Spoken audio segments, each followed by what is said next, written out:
Наш Бог здесь, на этом месте, и Он велик. Аминь. Господь, мы благодарим Тебя, что Ты сегодня здесь, по своему обещанию, Господь, за то, что Ты даешь нам слово. И заботишься о том, Господь, чтобы дух наш, он не был голоден. Но Ты, Господь, кормишь его. Каждую неделю, каждый день, Господь. Мы видим силу Твою, мы видим, Господь, как Ты даешь свое слово, как Ты работаешь в жизни нашей. Спасибо Тебе, Господь. Благослови это слово, благослови уста мои, Господь, и сердца слушающих.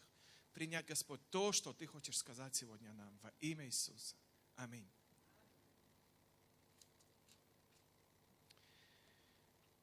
Я хочу напомнить всем нам одну историю из книги 3 Царств, 18 глава. С 20 стиха по 24 сейчас прочитаем. «И послал Ахав ко всем сынам Израилевым, и собрал всех пророков на гору Кармил. И подошел Илия ко всему народу и сказал: долго ли вам хромать на оба колена? Если Господь есть Бог, то последуйте Ему, а если Ваал, то Ему последуйте. И не отвечал народ ему ни слова. И сказал Илия народу: я один остался пророк Господень, и пророков Вааловых 450 человек. Пусть дадут нам 2 тельцов, и они выберут себе 1 тельца и рассекут его, и положат на дрова. Но огня пусть не подкладывают, а я приготовлю другого тельца и положу на дрова, а огня не подложу. И призовите вы имя Бога вашего, а я призову имя Господа Бога моего. Тот Бог, который даст ответ посредством огня, есть Бог». И отвечал весь народ и сказал: хорошо. И дальше мы знаем эту историю. Вааловы пророки начинают очень долго и нудно молиться, кричать своему Богу, своему идолу. Начинают себя колоть, чтобы он пришел, чтобы излил огня. И ничего не произошло. Это длилось очень долго. И потом пророк Илия сказал, чтобы на его жертвенник налили воды. Очень много воды, целый ров там разрыли. И что происходит потом, мы знаем уже с 45 стиха. Извиняюсь, не 45, чуть пораньше, с 38. «И не спал огонь Господень, и пожрал все сожжения, и дрова, и камни, и прах, и поглотил воду, которая во рве. Увидев это, весь народ пал на лицо свое и сказал: Господь есть Бог, Господь есть Бог. И сказал им Илия: схватите пророков Вааловых, чтобы ни один из них не укрылся. И схватили их, и отвел их Илия к потоку Кисону, и заколол их там». Великое чудо здесь происходит. Время нелегкое переживал Илия. Он был уверен, что он вообще, знаете, единственный, как он говорит о себе: я один остался, пророк Божий. Он видел, как народ, знаете, хорошо он сказал, хромает на обе ноги. То есть, одной ногой там, другой ногой тут. Вроде и Ваалу стараются как-то служить, и Богу стараются служить. И ничего не делают как следует. То есть, станьте вы уже крепко в какой-то вере, выберите себе, какому Богу вы служите. И вся эта история происходит здесь у нас совсем рядом, на горе Кармель. Были на этом месте, да? Мухрака.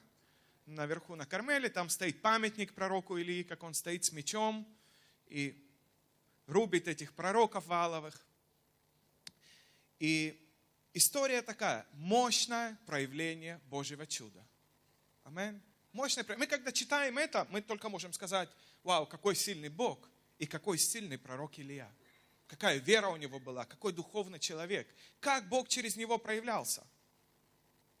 Что происходит дальше после этого? И здесь, значит, всех этих пророков, они оттуда. Я хочу, чтобы мы думали, потому что мы живем в Израиле, нам легче все это представить.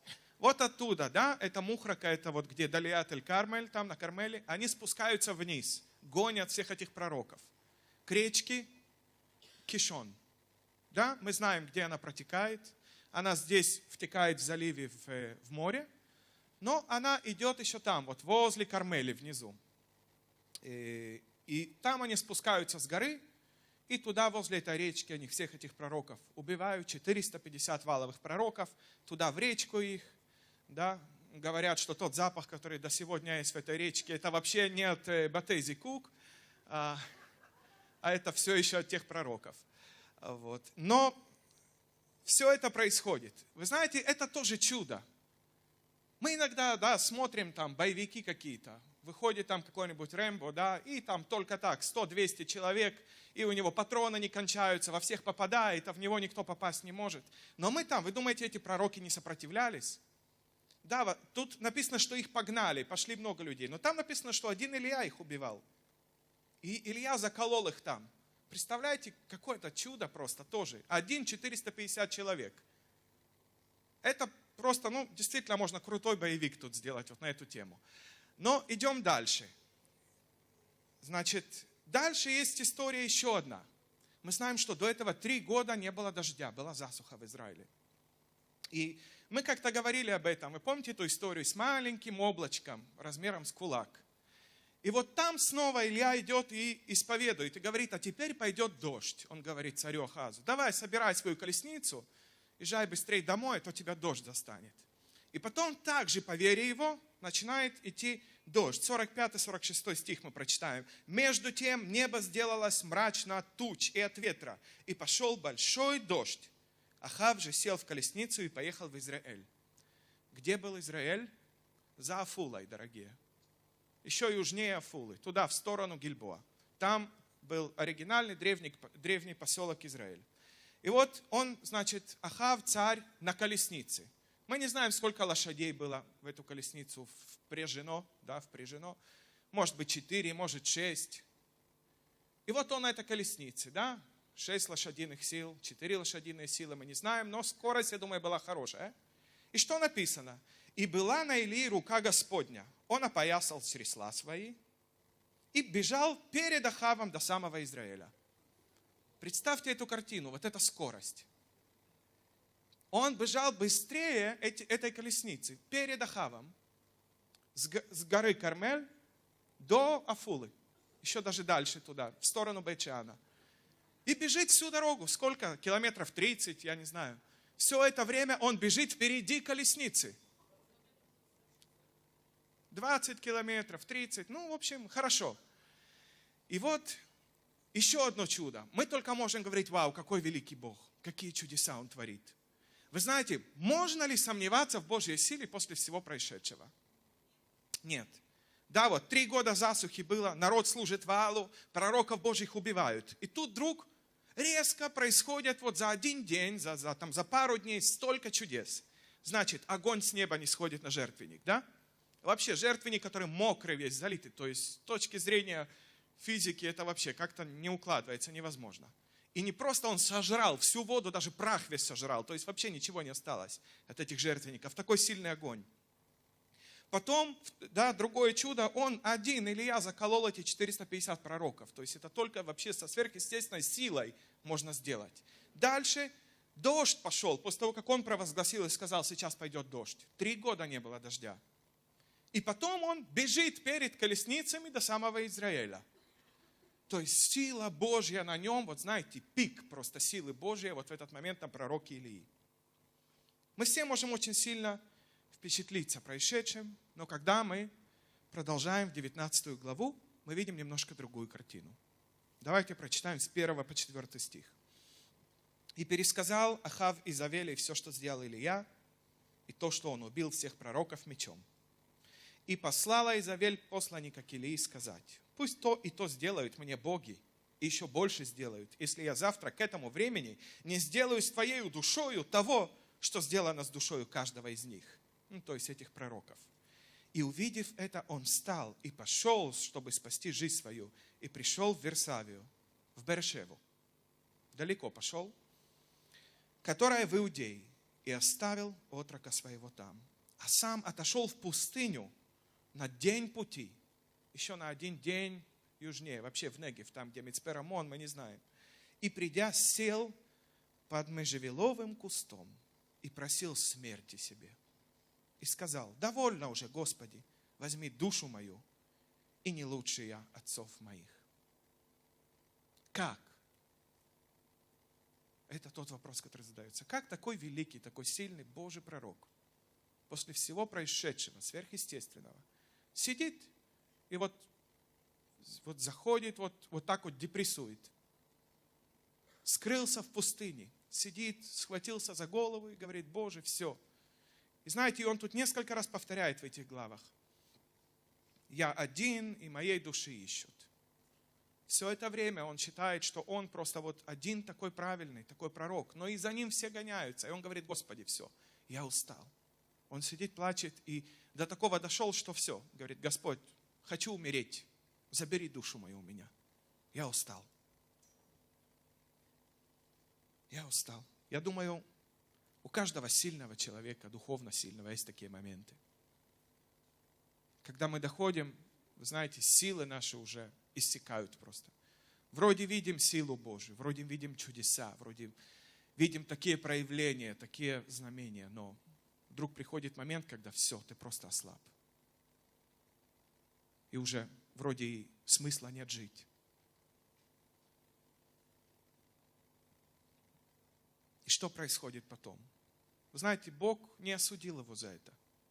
Он не сказал ему: как ты мог после всех этих чудес, что я тебе показывал, а ты здесь смерти себе просишь? Что сделал Бог? 5 стих. И лег и заснул под можжевеловым кустом. И вот ангел коснулся его и сказал ему: встань, ешь. И взглянул Илия, и вот у изголовья его печеная лепешка и кувшин воды. Он поел и напился, и опять заснул. И возвратился ангел Господень во второй раз, коснулся его и сказал: встань, ешь, ибо дальняя дорога перед тобою. И встал он, поел и напился, и, подкрепившись той пищею, шел 40 дней и 40 ночей до горы Божией Харива. Пошел в Синай. И вошел он там в пещеру и ночевал в ней. И вот было к нему слово Господне, и сказал ему Господь: что ты здесь, Илия? Он сказал: возревновал я о Господе Боге Саваофе, ибо сыны Израилевы оставили завет твой, разрушили твои жертвенники, и пророков твоих убили мечом. Остался я один, но и моей души ищут, чтобы отнять ее. И сказал: выйди и стань на горе перед лицом Господним. И вот Господь пройдет, и большой, и сильный ветер, раздирающий горы и сокрушающий скалы перед Господом. Но не в ветре Господь. После ветра землетрясение, но не в землетрясении Господь. После землетрясения огонь, но не в огне Господь. После огня веяние тихого ветра. Веяние тихого ветра.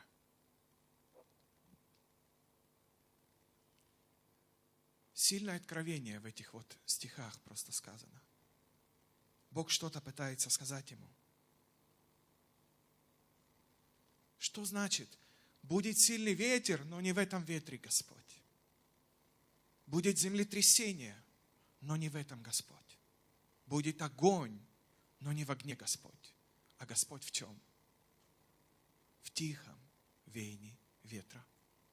Вы знаете, именно здесь смысл всего того, что Бог хочет сказать нам через эту историю. Вот эти все чудеса, вот эти все сверхъестественные знамения, за которыми мы часто гоняемся, и которых мы ищем, и которые мы хотим своими глазами увидеть. Мы хотим увидеть этот огонь, мы хотим увидеть, как что-то происходит с людьми, какое-то пробуждение, исцеленные встают с колясок, тут руки растут у нас на глазах, вскакивают хромые, тут вдруг, не знаю, сыпятся деньги с неба, потому что Господь благословляет свой народ, и что-то такое происходит, вы знаете, мы ждем от этого всего. А что Бог говорит? Я не в этом. Я не в землетрясениях, я не в огне, который с неба не сходит, и не в этом ветре, которого вы ждете. Вот эти все сильные чудеса, которые Он показал, да, Он показал, чтобы народ Израиля увидел, кто есть Бог. Бог показывает свои знамения, когда приходит время. Но мы не можем постоянно этим жить и этим подпитываться. И когда оно заканчивается, и вдруг мы снова одинокие в пустыне, и мы уже кричим: Господь, забери все, душу мою, я один остался, и моей души ищут. Именно там Господь, дорогие, именно в пустыне, в тихом веянии ветра. Господь нам открывается и говорит с нам не огнем с неба, и не громогласными вот этими голосами. Мы сразу себе всегда представляем, когда говорят: Господь сказал, мы себе представляем эту вот гору Синай, гору Харив, где там Бог говорил так, что народ слушать не мог. Да, есть моменты, когда Бог должен там сказать, но не в этом Бог.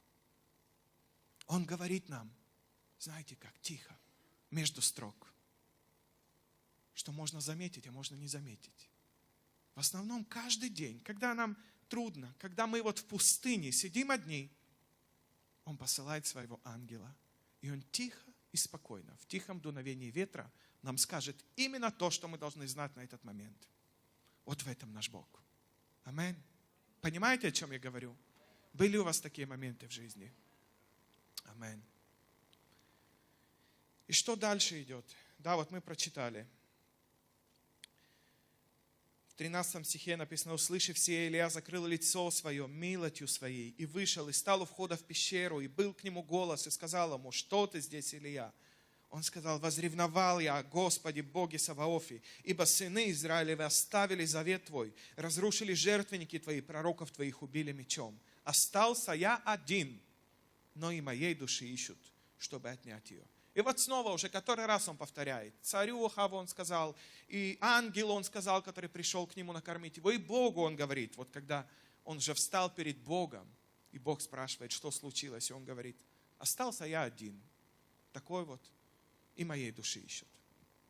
И дальше Бог ему дает указания, что ему нужно сделать, кого помазать в цари, кого помазать в пророки. И в 18 стихе Господь говорит, знаете, как между прочим, говорит: впрочем, я оставил между израильтянами 7000 мужей. Всех сих колени не преклонялись перед Ваалом, и всех сих уста не лобзали его. То есть Бог тем самым говорит ему: Илья, ты молодец, но ты не один такой. Тут еще 7000 человек, которые тоже праведные, такие же, как ты, которые служат мне, которые поклоняются только мне, которые не преклонились перед Ваалом. Он тут несколько раз за эти главы, Илья говорит: я один остался. И вот он плачет, ему одиноко уже. Он один, только никто его не понимает. Боже, забери мою жизнь, я вот один такой, и моей души ищут. Бог говорит: нет. Есть еще 7000 человек, таких как ты. Вы знаете, эта проблема, она и в наше время существует.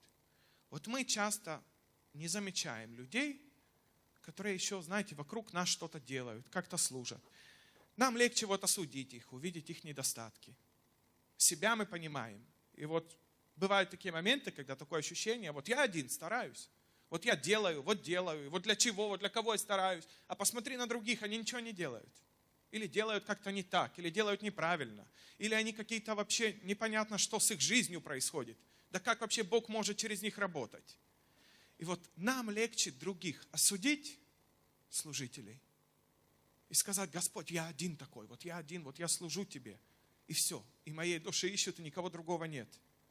Вы знаете, нам легче намного будет служить, когда мы будем замечать, и как другие люди служат и стараются. Почему-то нам легче их осуждать, видеть их недостатки. Мы можем открыть от Луки 18 главу, с 9 стиха. Тут Иисус рассказывает такую историю. «Сказал также некоторым, которые уверены были в себе, что они праведны, и уничижали других». Следующую притчу. 2 человека вошли в храм помолиться, один фарисей, другой мытарь. Фарисей, став молиться, сам себе так: «Боже, благодарю Тебя, что я не таков, как прочие люди, грабители, обидчики, прелюбодеи, или как этот мытарь. Пощусь 2 раза в неделю, даю 10% часть из всего, что приобретаю». Мытарь же, стоя вдали, не смел даже поднять глаз на небо, но, ударяя себя в грудь, говорил: «Боже, будь милостив ко мне, грешнику. Сказываю вам, что сей пошел оправданным в дом более, нежели тот.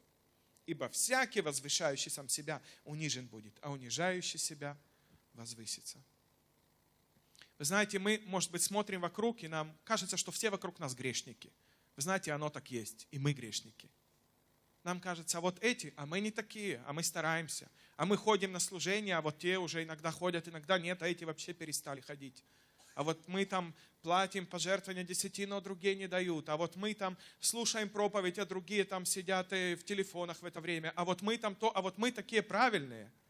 А вот мы правильно поклоняемся, а другие непонятно, как не умеют поклоняться. А вот мы делаем так, а вот эти то. И вот понимаете, вот это постоянное сравнение у нас идет. И вот нам кажется, что Господь, я один такой остался. И моей души ищут. Дорогой, нам будет намного легче служить, если мы будем верить в людей, которые служат вокруг нас. Да, никто не праведен, все грешники, у всех есть недостатки, но все служат. Бог часто приходит и говорит нам, да ты не один такой, там есть еще таких 7000, как ты в народе. И в нашей церкви есть еще много таких, как ты, которые стараются и служат. И столько вкладываются для того, чтобы действительно Бог проявлялся, здесь что-то происходило на этой земле. Аминь. Поэтому нам очень важно всегда знать, что не мы одни такие правильные, и не мы одни такие верные, и не мы одни такие духовные. А есть еще у Бога кто-то. Аминь. Вы знаете, вообще вот думая о всей этой ситуации, о всем происшедшем с пророком, я когда думаю об этом, я думаю, Боже, вот если бы действительно в наше время, насколько легче было бы верить, если бы мы видели вот такие вот чудеса. Сколько легче было бы верить. Вы знаете, но когда я глубже об этом думаю, я понимаю, что это была бы уже не вера. Это уже факты. Понимаете, что такое вера? Разница. Да, вот, к примеру, идет суд. Там осуждают человека, к примеру, за убийство. И вот часто, в Израиле не так. В Америке, например, есть присяжные, которые могут принять какое-то решение, выслушав обе стороны, выслушав адвокатов, они принимают решение, виновен или нет. И вот бывают случаи, когда они принимают решение только потому, кому они поверили. Один адвокат говорит то, другой адвокат другое, и они в замешательстве. Кому верить? И когда нет доказательств, то они могут принять решение, виновен, не виновен, просто по своей вере. Вот мы верим, что все-таки вот он нам не нравится, нам кажется, он убийца. А вот есть случаи, на суде, когда приходят и говорят, смотрите, никто не знает, где был человек в эту ночь. Значит, здесь, на этом месте, есть нож, который принадлежал ему. Отпечаток его ботинка. Здесь, значит, на этом ноже отпечатки его пальцев. И вот тут камера на улице засняла, как он подходит и убивает. Здесь уже верить ничему не надо, это факты. Понимаете, это факт. Тут уже нечего раздумывать. Виновен, не виновен. Все заснято на видео, все, отпечатки пальцев и ДНК взяли, там он был, все, его, не знаю, волос нашли. Все, вот это факты. А есть случаи, когда просто нужно поверить. И вот знаете, с нашей верой, она уже не вера, если у нас есть факты конкретные. Это уже невозможно верой назвать. Вера, есть осуществление ожидаемого, уверенность в невидимом. А если ты уже увидел, то это уже не вера. И вот, Иисус говорит об этом. Давайте откроем Иоанна 20 главу с 19 стиха. В тот же первый день недели вечером, когда двери дома, где собирались ученики его, были заперты из опасения от иудеев, пришел Иисус. И стал посреди и говорит им: мир вам. Сказав это, он показал им руки и ноги и ребра свои. Ученики обрадовались, увидев Господа. Иисус же сказал им вторично: мир вам. Как послал меня Отец, так и я посылаю вас. Сказав это, дунул и говорит им: примите Духа Святого. Кому простите грехи, тому простятся. На ком оставите, на том останутся.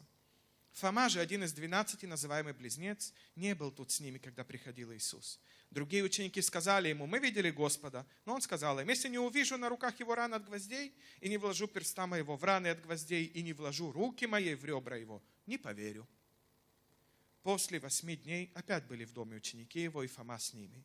Пришел Иисус, когда двери были заперты, стал посреди них и сказал: мир вам. Потом говорит Фоме: подай перст твой сюда и посмотри руки мои. Подай руку твою и вложи в ребра мои. И не будь неверующим, но верующим. Фома сказал ему в ответ: Господь мой и Бог мой. Иисус говорит ему: ты поверил, потому что увидел меня. Блаженны не видевшие, но уверовавшие. Понимаете, какой веры Бог от нас ждет? Уверенности в невидимом. Когда мы знаем, что мы верим в Бога, что мы доверяем Ему, что Господь есть Бог, то даже когда мы не видим вот этих всех явных чудес, явных проявлений, мы продолжаем верить, то мы блаженны. Вот это истинная вера, дорогие, мы блаженны. Тот самый народ Израиля, который находился там на горе Кармель и увидел весь этот огонь, который сошел. Вы знаете, легко было поверить. как еще можно было в тот момент не покаяться? Тогда они все, тут же уже все, Господь есть Бог. Все, бросили служение Ваалу, Господь есть Бог. Знаете, но ничего в этом блаженного нет, ничего в этом особенного нет. Каждый бы поверил, увидев такое. Каждый бы поверил. И мы с вами бы поверили, и все бы поверили. Но Бог ожидает от нас особенной верой. Иоанна 4 глава 48 стих. Иисус говорит: вы не уверуете, если не увидите знамений и чудес. Знаете, Он говорит это вот с упреком. Вы не поверите, если не увидите знамений и чудес. Но в нашей жизни не должно быть так. Да, мы должны ревновать о чудесах Божьих для свидетельства этому миру. Не для того, чтобы мы вдруг, наши сомнения, знаете, прекратились. Этот мир должен видеть Божьи чудеса, и он именно так его примет. Но когда мы верим, не видев чудес, вот это что-то великое. А чудеса есть каждый день. Но где они? Не вот в этом огне, не вот в этом громе и не в ветре, как сказал Бог пророку Илии, а в тихом дуновении ветра. Там Бог, там Его чудеса, там Его голос. Он нам говорит прямо в сердце. Веяние тихого ветра. Он говорит с тобой именно так. Иногда ты просто открываешь Библию и что-то замечаешь между строк. То, чего ты раньше не замечал. Веяние тихого ветра, и Бог что-то проговорил тебе в сердце. Иногда ты идешь по улице и чувствуешь, что вау, все, пришло откровение от Бога. Но ты можешь это пропустить, если ты не будешь знать, что именно так Бог говорит, и только ждать вот этого огня постоянного, вот этих чудес, вот этих впечатлений на эмоциональном уровне. Бог так не работает. Он работает прямо в сердце, Он говорит с тобой. Он направит твое сердце. Только ты слушай. Ты слушай. Он пошлет ангела, когда ты будешь в пустыне, который накормит тебя. Он скажет тебе, что делать. И знаете, что еще нужно помнить? Ты не один, который служит Богу. Ты не один. Верь в людей, которые служат. Важно верить в себя, верить в Бога, но и в людей, которые вокруг тебя тоже служат Богу. Они тоже отдают жизнь свою, полагают, может быть, на жертвенник. Может быть, они тоже верны Богу и не упали, и не согрешили, и не служат какому-то Ваалу в своей жизни. Но нужно знать об этом. Это тот момент, который пророк Илья упустил. Что 7000 человек еще праведны. После этого он уже ни разу не говорил: я один такой остался. И мы не должны так говорить. Аминь. Давайте помолимся вместе. Дорогой Господь наш, мы благодарим Тебя, Господь, за Слово Твое. Мы благодарим Тебя, Господь, что Ты даешь нам свои откровения, Господь, в тихом дуновении ветра, Господь. Да, когда приходит время, когда нужно проявить силу, Ты показываешь чудеса, Ты показываешь и огонь, и ветер, и землетрясения. Господь, но научи нас различать Твой голос в тихом дуновении ветра. Научи нас, Господь, слышать Твой голос. Ты направляй нас, Господь. Помоги нам, Боже, просто жить такой жизнью, Господь, чтобы мы каждый день, каждое утро, каждый вечер слышали, что Ты хочешь сказать нам, Господь, в этом дуновении ветра, Господь. Направь нас. Хотя приходят времена, Господь, когда Ты проявляешься мощной силой, так как было с пророком Илией, Господь. Но Ты сильный Бог, который может проговорить в наше сердце тихо и спокойно. И жизнь наша поменяется. Жизнь наша изменится, Господь. Только от того откровения тихого, которое Ты сказал в наше сердце, Господь. Помоги нам быть внимательными к тому, что Ты говоришь к нам. Помоги нам, Господь, просто перестать гоняться за какими-то великими чудесами, за какими-то великими проявлениями, Господь, а просто замечать силу Твою в жизни нашей, в том, как Ты проявляешься, когда мы находимся в пустыне, когда нам трудно и мы ослабли, как Ты посылаешь ангела Своего, который накормит и напоит нас в пустыне. Господь, помоги нам замечать эти моменты. Господь наш, мы просим Тебя, помоги нам замечать всех тех людей, которые тоже служат Тебе, Господь.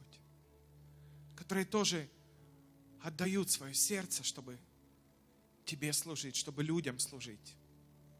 Помоги нам, Господь, не осуждать людей, которые вокруг нас, за какие-то их недостатки, грехи, еще что-то, но верить в них, что они действительно ищут Тебя, служат Тебе, Господь. Ты направляешь, Ты обличаешь, Дух Твой Святой обличает.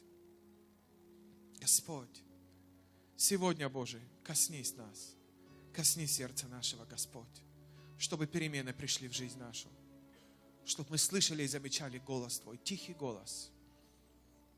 Веди нас рукой Твоей, Господь дорогой. Бог великий, Бог, творящий чудеса, Бог, меняющий жизни. Спасибо Тебе, Господь дорогой. Ты велик, Тебе вся хвала, Тебе вся слава. Пусть это слово, Господь, останется в сердце нашем и даст плод в каждой жизни, в каждом сердце. Во имя Иисуса Христа. Аминь. Аминь.